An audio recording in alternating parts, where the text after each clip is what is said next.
Welcome to the ADR Across the Globe podcast. This is another episode in which we interview leading figures in the world of alternative dispute resolution.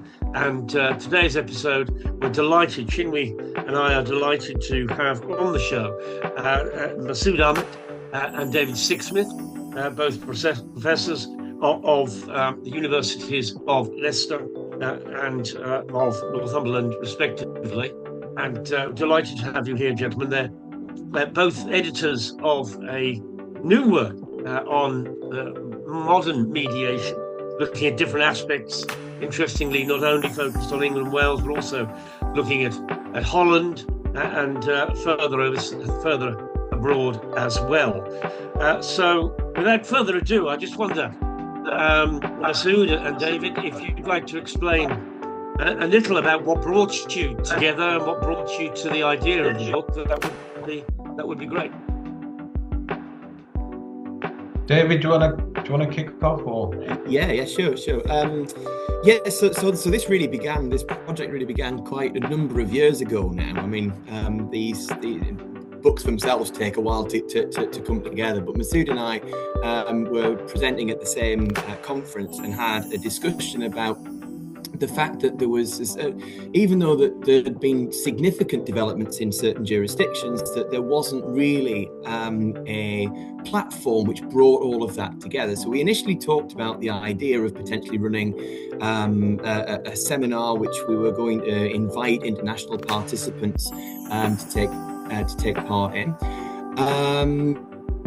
Once we'd kind of established that actually the funding was a bit more difficult to come by than we were expecting, we then moved on to the second stage of what we'd initially discussed, which was really this book. We wanted to kind of use the papers from the seminar that we'd initially planned to kind of put together in the form of an edited collection, and that's what finally we've reached now. So I think we started this process in something like 2022, maybe. I think it was. Yeah. I think so.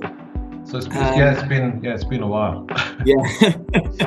And then obviously it was a question of recruiting the relevant participants. We wanted it to have not just a focus on a single jurisdiction. Obviously, a lot of the work that Masood and I have done in the past has focused very heavily on England and Wales, with some involvement in European jurisdictions as well. But we really wanted to sort of spread this a bit more widely, so across, to receive some commentary from America, and also, as we've got in the book, thankfully a contribution from China as well, outside of other jurisdictions, other European jurisdictions, and then a chapter which focuses on Nigeria as well. So we really wanted this to be a unifying text which kind of explained how mediation has developed over the course of time. And really, how its significance has increased over the course of probably the last 20 years. Masood, I don't know if you want to add anything. I think you've covered that really well. I think, David, and the idea was also to try to get different perspectives on different civil justice reform agendas, and trying to get an insight on what policymakers, judges were doing in other jurisdictions. And as David said, we wanted to reflect what was happening on different continents. I mean, we had a really interesting chapter in North America. We had a chapter in Brazil where new reforms have been taking place and being implemented there around ADR.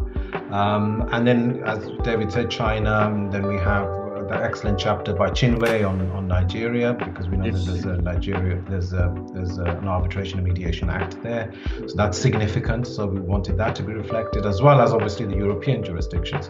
And there's obviously that excellent chapter by David and Amy Sixsmith on the comparative analysis between what was happening here in the small claims track and mediation being implemented there, and comparing it to what's been happening already in British Columbia, and trying to draw out best practices and sort of the challenges and opportunities of integrating mediation within the wider civil justice system, as well as chapters on the Singapore Mediation Convention, so looking at it on the international level, as well as looking at mediation resolving international disputes such as disputes around art and cultural heritage, because obviously we can draw important lessons from those practices and sort of filter them down into the domestic level as well. So, essentially, I think we did a good job of bringing those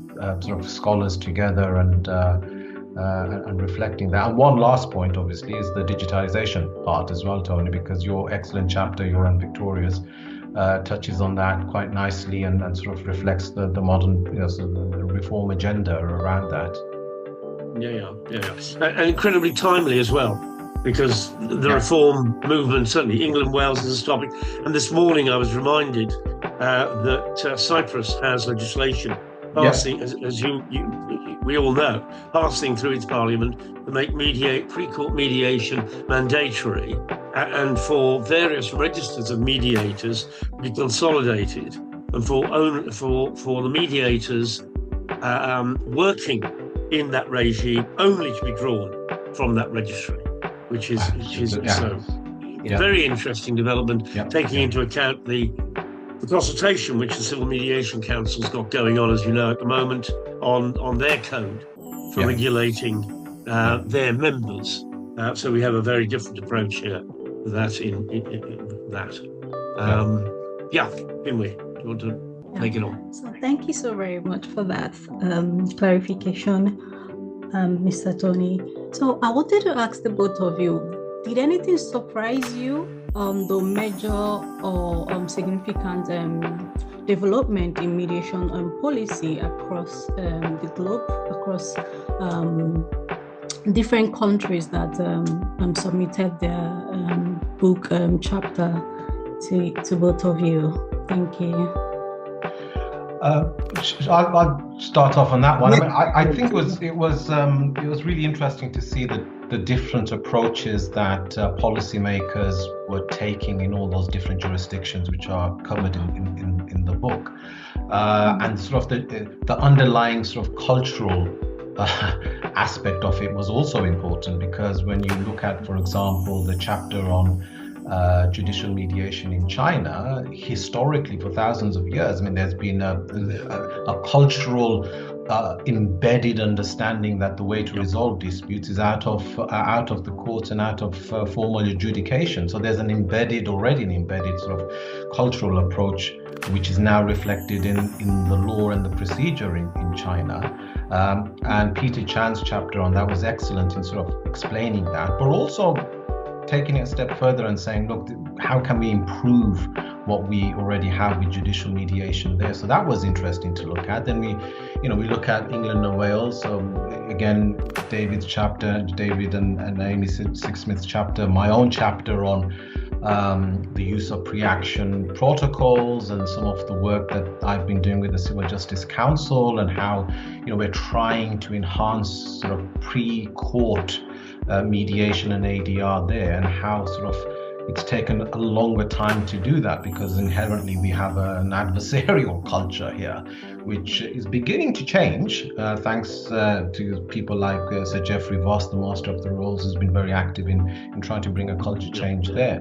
And then comparing that to, for example, Brazil and Nigeria, which have taken very different approaches in terms of enhancing ADR there, and Brazil in particular, where it's been quite adversarial there, but they have this new law on implementing and enhancing ADR, but it's taking a slower approach to sort of to take that further, and that's possibly because of the different culture in terms of the judiciary and how they approach ADR. So that was a fascinating aspect of the book, just getting an insight into the historical background, where we are now, and understanding where reforms and procedures are going to go forward when it comes to mediation, both pre-action and during the court process. And I think certainly for me, because aside from anything else, is really I think all of us wanted to going into the project.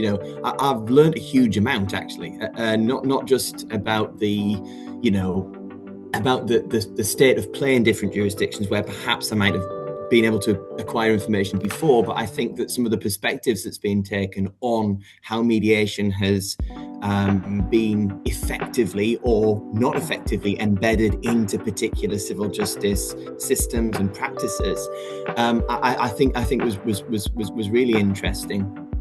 And Masood's absolutely right. I think mandatory mediation is something which has been discussed and is now steadily, I think, being implemented across a wider range of jurisdictions.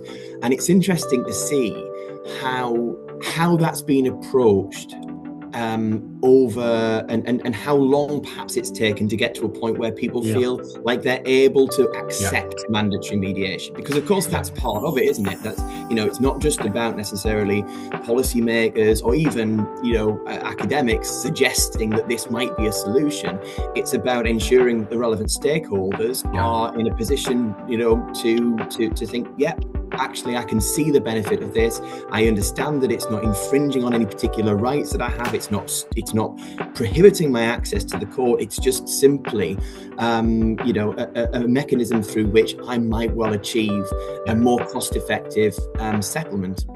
And I think that was the really interesting thing about the book. This idea of how how relevant stakeholders, lawyers, and participants have been able to accept over the course of time, and particularly sort of Fatma's contribution, her chapter on the Turkish mandatory mediation experience, where it was really almost put on steroids. It was introduced very quickly, and actually, even though I think we all agree to a point that mandatory mediation certainly has benefits when it comes to potentially reducing the court backlog and delays and costs associated with that. But actually, her perspective of it moving too quickly can sometimes backfire, I think, is really valuable. And in my chapter, I talk about British Columbia, and they've been kind of edging towards it over sort of a 30-year period. And it's quite interesting how that consistency has really ensured that they are now in a position where it's just accepted as part of the fabric of the civil justice system. And so that was particularly interesting from my perspective. Awesome. Thank you. Yeah, the intriguing thing, as you say, it's the international perspectives that do lend. Distance does bring perspective and a better understanding.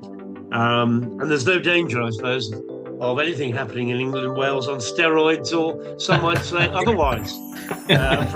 Frankly, so no need to worry on that score. But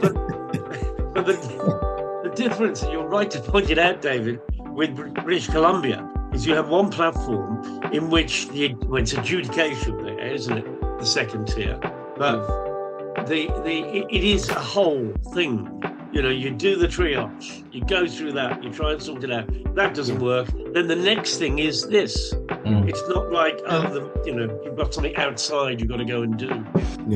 It's not mediation, or the alternative part of the dispute resolution process is not alternative. It's just part of it. It's not just being added on somewhere down the line. I think that's really important. Yeah, sorry, can I just ask you a question to the both of you? People always asking me, so England doesn't have multi-door courthouse, so can you both answer that?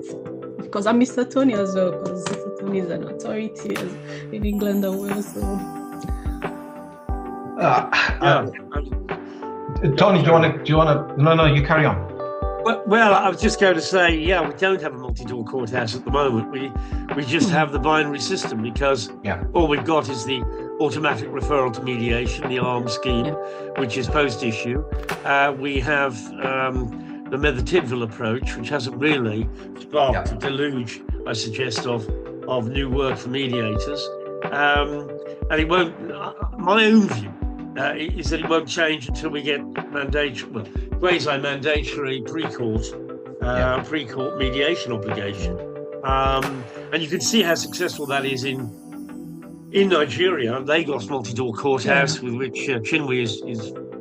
is the preeminent expert, and I've been working with them for a little while, as Chinwe knows. Just ask, and I'd be interested to hear David and Masood's view as well. But if I ask Chinwe first, do you think that the Lagos Multi-Door Courthouse has been a victim of its own success because it doesn't have a digital platform? It's working on paper. Has it just been too effective? Well, I think they would want to move, forward from where they are. But the like my research uncovered is that the LMDC and most multi-door courthouses in Nigeria, they lack funding. So that's the aspect that is withholding any further development from where they are at the moment. So yeah. So did you find, David, did you find that the key to promoting effective mediation is to make it accessible to people through the online space? Is that really what the book concludes?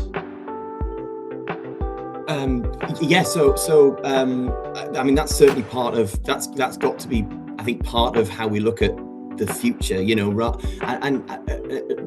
but the other part of it is not necessarily just not just transplanting existing systems and placing them in the online space. I think that's also part of it. It's got to be a much more ground up type of reform program. Is my personal view. I think you've got inherent risks with just simply taking a system which has been successful in some ways and has had identified, already or pre-identified issues in others, and then simply expecting it to be able to operate in that online space. And I think something that I think I mentioned in my chapter in the book is about the small claims mediation service, which is it's great that service exists. I'm not necessarily convinced that it being in the same state as it was, or the same format that it was 15 years ago, is necessarily now operating in the best interests of court users who are, with the best will in the world, utilising things like online platforms much more. They communicate in different ways than they did 15, 20 years ago. And I think it's incumbent really on us to be providing a justice system which actually allows for that variety of communication methods. But I mean it absolutely does, Tony. I think anyway. This point came up in the February, well, it's in the minutes of the February meeting of the Online Procedure Rule Committee, where they're building a new portal for the Renters' Rights Act rights, and the committee members expressed concern that what was happening, and I'm not quoting, but the summary is what's happening, or what is being built, simply replicates paper processes and doesn't reflect, this is the point you were just making, David, doesn't reflect the modern scenarios. And apparently the MOJ are taking that one back, and I can't wait for the March minutes to be published. But it's an ongoing issue, and so this is, I think, really the brilliance of the timing of the book, which was obviously planned.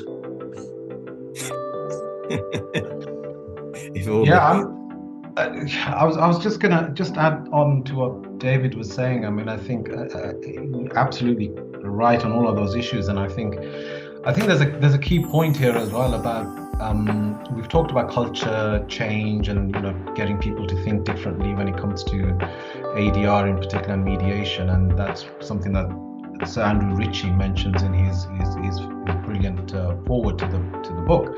And I think an element of that is trying to do your best, and this is to the policymakers really, a message to the policymakers, trying to do your best to ensure that the procedures and processes that are being designed, one, obviously they're designed around the litigant, that's essential. I mean, that's a procedural justice issue, but also making sure that from the outset of a dispute, this is going to pre-court, pre-action, as we say, making sure that disputants are aware of and are informed of and are educated about the different types of dispute resolution procedures that are out there. Because I think litigants in persons just see the court process and they think that's where I need to head in order to get my dispute resolved.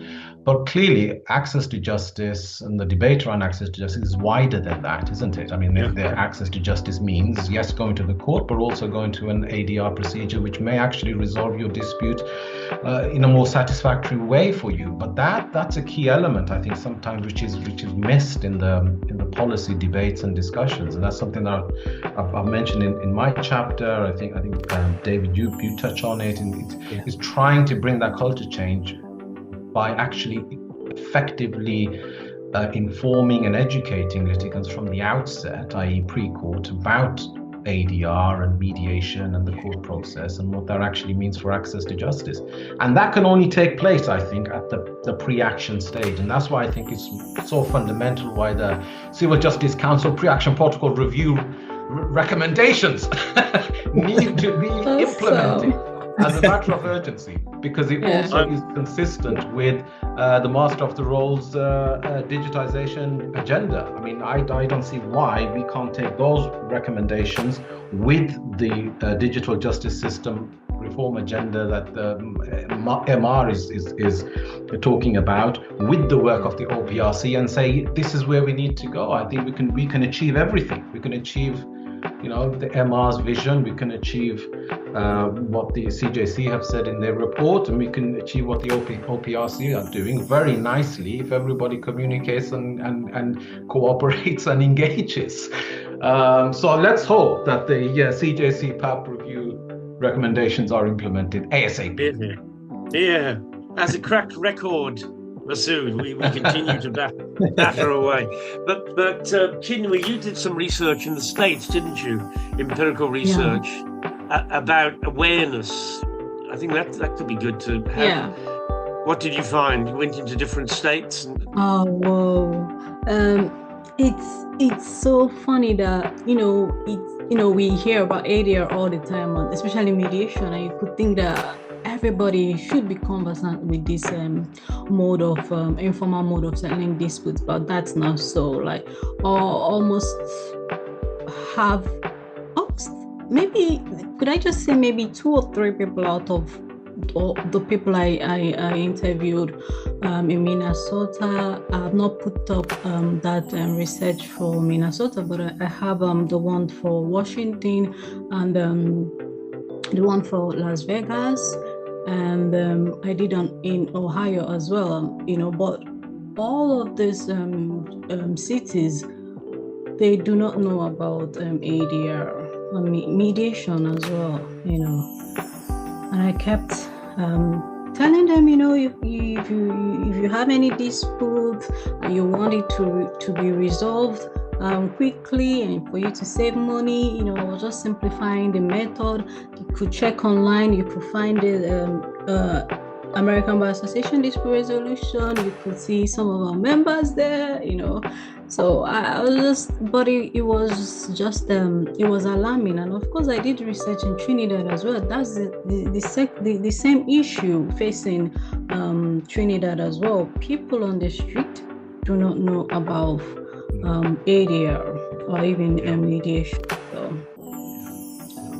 And in the UK as well, had this opportunity to interview people in Stratford. It's the same story. So interesting.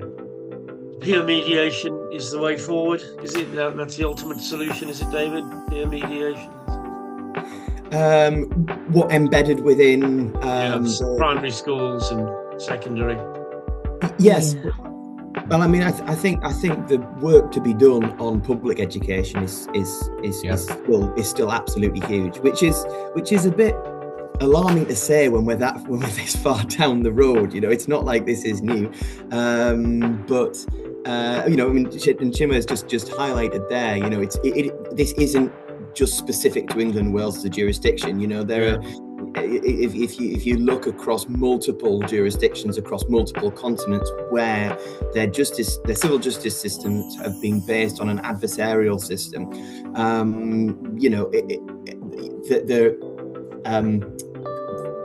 that overarching impression by people who go to court and who use the courts or have cause to use the courts, that's something that seems to just repeat itself almost with every generation.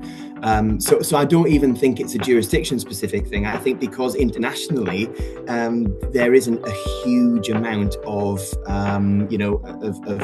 coordinated public legal education about mediation and its benefits. That obviously then has a knock-on effect.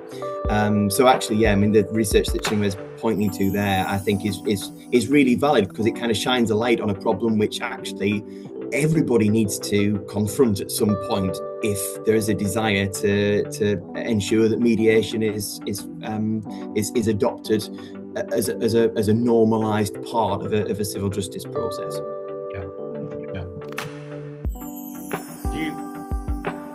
Where do you see the future work lying with because it's such an important book in my view in terms of looking at modern mediation and is the next piece of work looking at the new model mediation system? Is that developing as it were, a blueprint for jurisdictions around the world to copy? Everybody seems to emulate the civil procedure rules. They're already doing that, I suppose. I think it's important to learn from other jurisdictions, which the book provides that platform for doing. But I think it's important to tailor those insights and best practices to the particular jurisdiction that you'll seek to implement the change in, rather than just transplanting it over. I think David mentioned this earlier on as well when he came to digitization and some of the other elements that we were talking about earlier on. So I think it's fundamental. Mediation, as I say in my chapter, is on the rise. There's no doubt about that, but it's important that we learn from other jurisdictions, see where they're going with their reforms, but then obviously to focus on the particular jurisdiction and to craft the type of mediation or where it's implemented or how it's implemented according to that particular jurisdiction. Otherwise we could end up in situations like, as Fatima Arslan said in her excellent chapter on the Turkish experience, you can have a huge backlash and people can go the opposite way. So yes, learn from other places. Digitization is a massive part of that. I think that's important for increasing access to justice. But it's also about culture change, as we discussed before, and it's also about educating litigants from the outset. And personally, again, from my perspective, that's why the pre-court, the pre-action stage is so fundamental. Because not only can it increase settlements which are satisfactory for the litigants, but also if it doesn't settle, as we know, if we can gather that data from the pre-action stage, we can then use that in the court process and further the principle of proportionality, better case management and judicial management of limited court resources. And I think as well, just adding to what Masood said there, you've also got the issue of standards that mediators themselves may adhere to. You've got certain codes which regulate mediation, which are absolute in their commitment to things like neutrality, and then you've got codes in other different jurisdictions where the emphasis on that is not quite as significant, or alternatively codes that where actually there is no standardized training regime for mediators. So I think it's so difficult when you've got so many jurisdictions who are, as Masood's just highlighted there, in completely different positions, and some of them just starting to realize, or it's dawning on them that actually mediation can have some benefits. Others, like ours, where mediation has actually been has been something which has been encouraged since the 90s, and yet we're still seeing the challenges that we've outlined, partially in this podcast and also in the book. So actually mediators' approach to mediation as well means that actually I think this one size fits all type of approach, it doesn't really work. But as Masood says, what we can do is look towards jurisdictions where perhaps it's been successful and also unsuccessful, take lessons from those. And I think if we could do more of that, that would certainly benefit how our approach is dictated for the future. Yeah. And I remember looking this morning in more detail at the Cypriot proposal, the Cypriot draft legislation, where I mentioned earlier what they're planning to do.